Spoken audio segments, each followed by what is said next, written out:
det er en god fisk! En halv meters.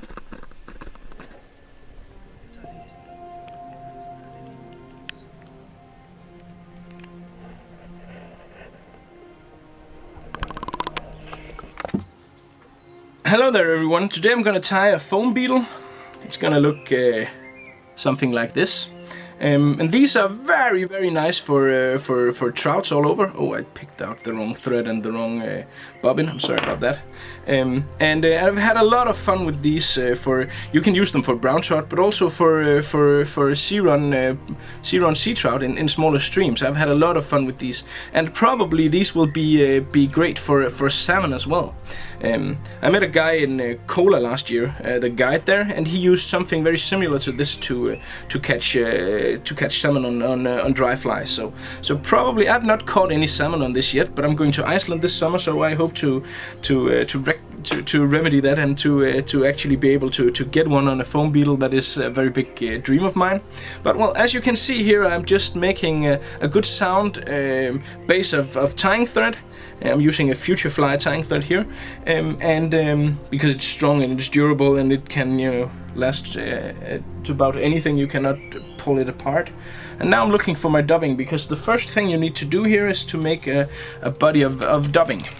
I take some Flashaboo dubbing in fluoro yellow, a nice color. It has a lot of fluorescent effect, and that's a good thing, I think. And I simply just, you know, take some and just clamp down on it, and always turn the same way.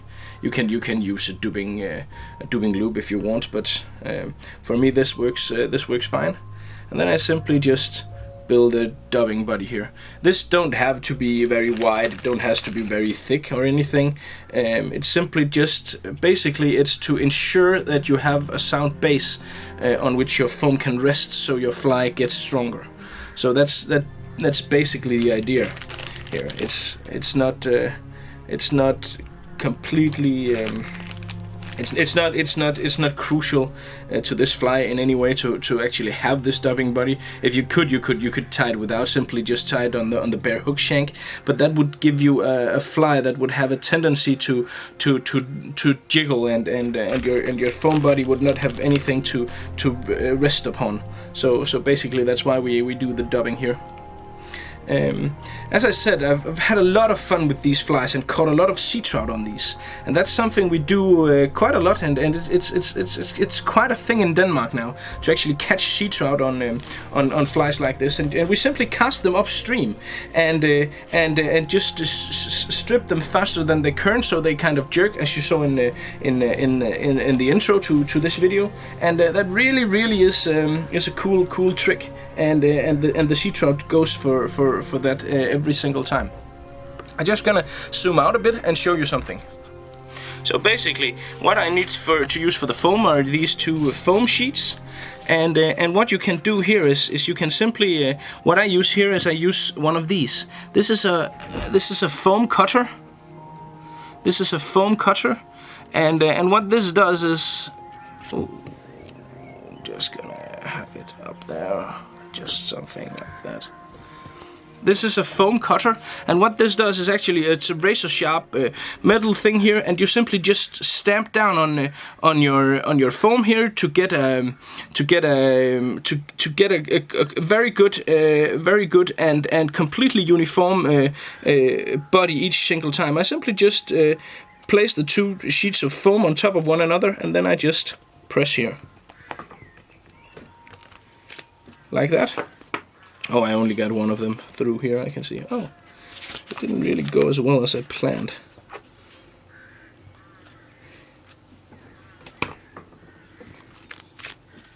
Like that.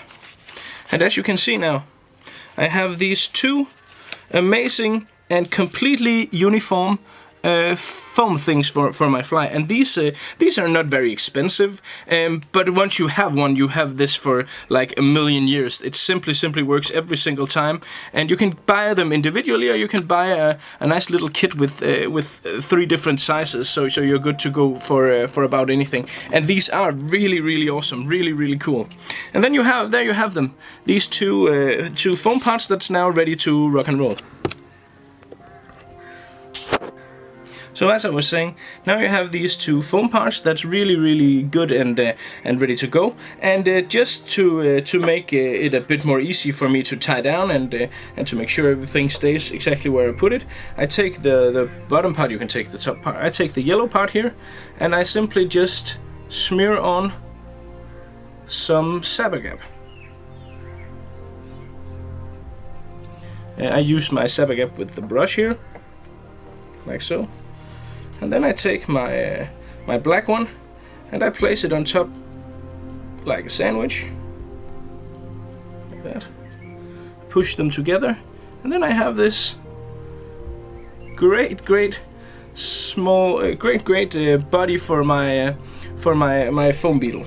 So a very neat, easy way to make some pretty cool, very well looking foam beetles. I cut the tip off.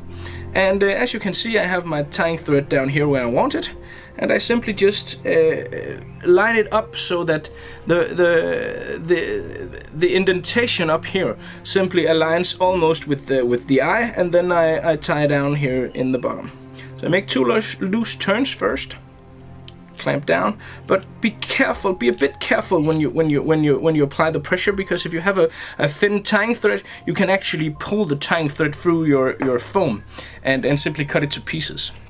If you want to tie more of these, the easiest way is simply to sit down and then make 10 or however many you want of these. Simply just stamping them out a lot and then gluing them together, and then you're ready to really speed tie a good number of these. So now I take some rubber legs, and the color here is yellow and orange and chartreuse, but you know, yellow is fine as well. Yellow and black is a good color as well. And I like to have the leg that points backwards to be the longest on this part of the fly, and I simply tie down some on the other side.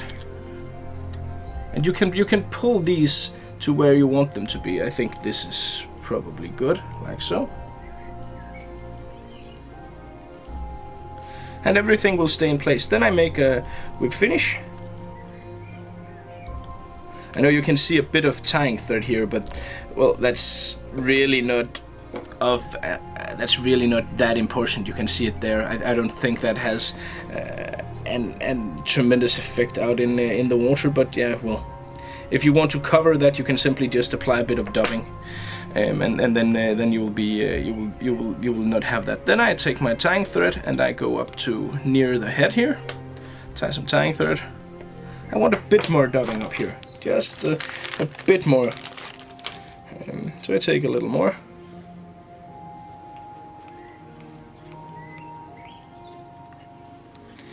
This is simply just for my eye. It's not of any practical use that I do this. And right about there, I think, will be nice. So, and then I simply take this down, take my tying thread,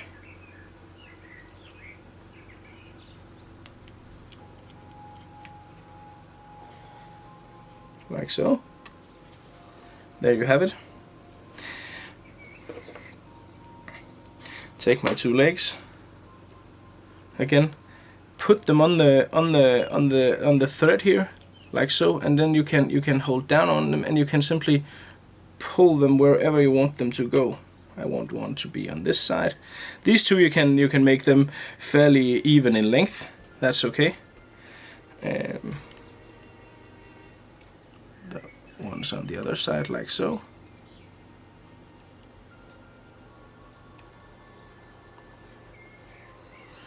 There, and then the final touch here is to take a small piece of foam, not a very big one, Just gonna cut out a very, very small stump of foam here, like so. And this is simply something I put on top here, and this is to make it more visible. If it's you know, if it's dusk or something like that, then it's easier to see that small black dot out on the water, like so. Again, I'm gonna make it with finish.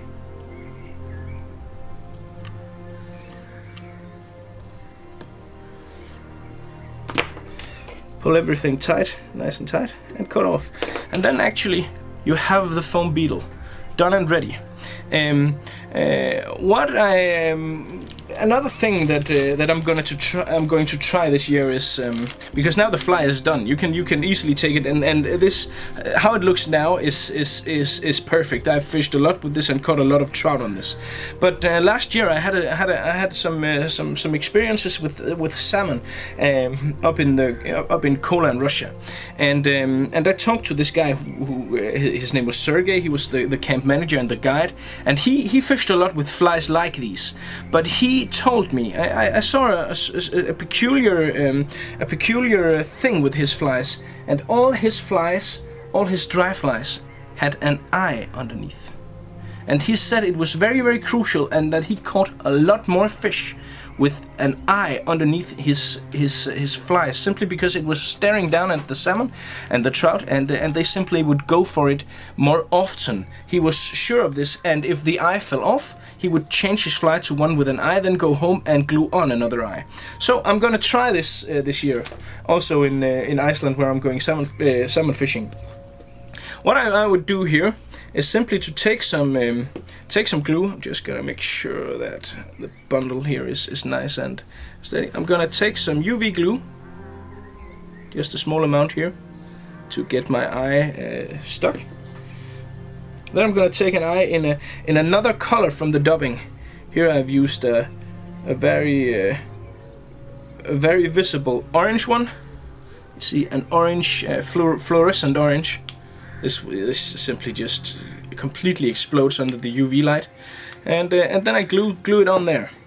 And I simply take a bit more of UV glue to cover the eye, to make sure it stays where it's placed.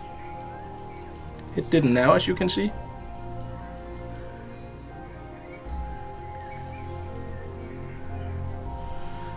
It's a small drop of UV glue on the lower part of the fly where I tied it down before.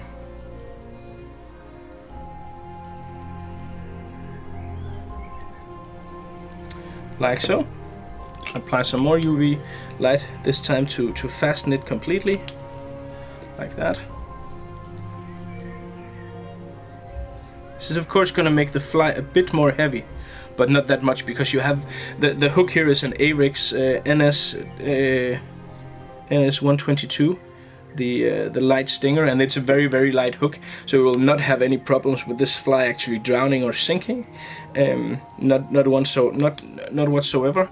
And there you have it. You have the small eye that's, while this fly is fishing, is staring down on the trout and the salmon. And I must say, I really, really believed I really believe what Sergey he said, and he told me, because Sergey was simply just a great fisherman who really knew what he was talking about. No doubt about that. He was the single reason that I actually caught a salmon, and he taught me an enormous amount about how to actually be and how to fish for salmon.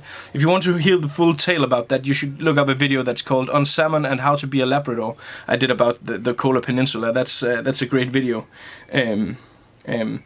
But for this foam beetle, I'm gonna go with the eye. And what you can also do, and something that I've thought up on my own, and that I'm gonna try a lot this year, both on salmon but also on the sea trout, is actually another trick. I'm gonna do these bugs this year in a bit different style. I'm gonna do them on tubes, because if I do them on tubes, I can decide exactly what type of hook I want and change that from moment to moment. And also I've added one of these Futurefly MV discs up here, simply to make this fly move even more water. This probably can have an effect if you're night fishing. I'm not sure yet, but I'm gonna try this and see if there is a significant difference in my catching rate.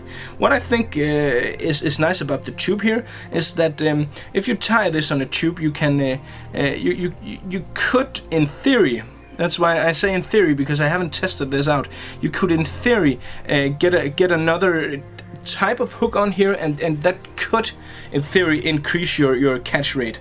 I'm not complaining with my current catch rate, but hooking rate, but you know, if you can improve, then you can improve, and you're gonna try that. Also, if you tie it in this size, this is a size 6.